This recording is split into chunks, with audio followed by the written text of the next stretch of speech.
मुस्तफ़ा साहब जब काम पे निकलने के लिए जाने लगते हैं तो देखते हैं शर्जीना की तबीयत काफी ज्यादा खराब होती है और चक्कर भी आ रहे तो शर्जीना को, लेकिन शर्जीना कुछ भी नहीं कहती मुस्तफ़ा को, और मुस्तफ़ा भी ज्यादा सीरियस नहीं लेता। शर्जीना को बोलते तुम आराम करना, मैं चलता हूँ ऑफिस में। खैर शर्जीना फिर काफी ज्यादा नाराज रहती है कि ना ये मेरा पूछता है ना हमारे बच्चे का पूछता है, ये बदल गया, ये पहले वाला मुस्तफ़ा नहीं रहा।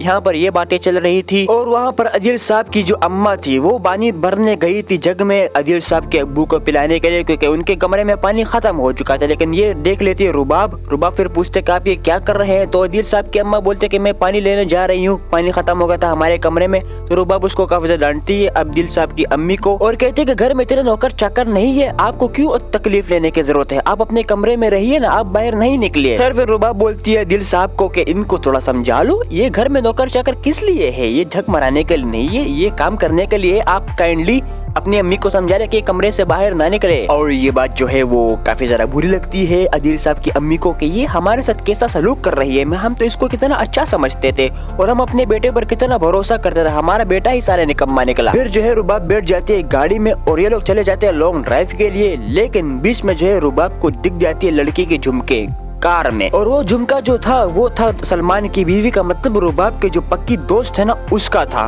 तो रुबाब समझ चुकी थी कि इसका चक्कर भी है इसके साथ और ये मेरे को पैसा का धोखा भी दे रहा है। अगर ये सिर्फ मेरे को पैसे का धोखा देते तो मैं फिर भी इसको माफ कर लेते, लेकिन ये मेरे साथ चीटिंग कर रहे तो अब मैं इसको बिल्कुल भी माफ नहीं करूंगी। फिर यहाँ पर रुबाब को काफी ज्यादा बड़ा झटका लगता है, वहाँ पर मुस्तफ़ा लोगों को काफी ज्यादा बड़ा झटका लगता है, क्योंकि एक अमीर बंदा मुस्तफ़ा लोगों की कंपनी में 50 करोड़ रुपए इन्वेस्ट करना चाह रहा था।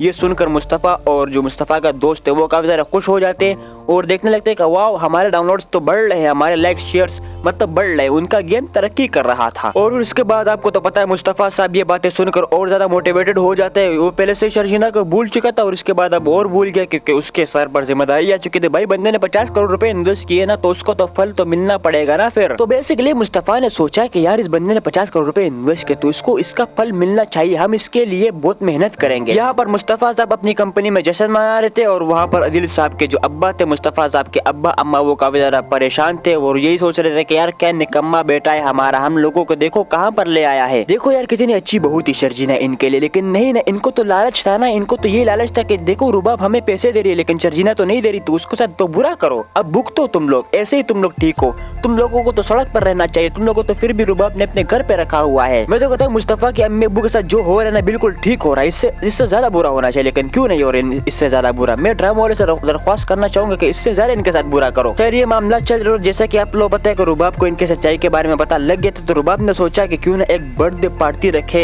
या क्या बोलते हैं उसको अदील साहब के लिए और उसमें इनको एक्सपोज करूं। तो अदील साहब ने पहले बात टालने की कोशिश की, लेकिन रुबाब ने बोला नहीं हम करेंगे सेलिब्रेट तुम्हारा बर्थडे, तुम इतने स्पेशल हो जो मेरे लिए। उसके बाद जो है रुबाब ने सबको दावत दी और उसके बाद जो है ना वो अदील साहब के पेरेंट्स को भी दावत थी कि आप लोगों को तो आना होगा जरूर, और आई थिंक मुझे लगता है कि ये इनको एक्सपोज करेगी।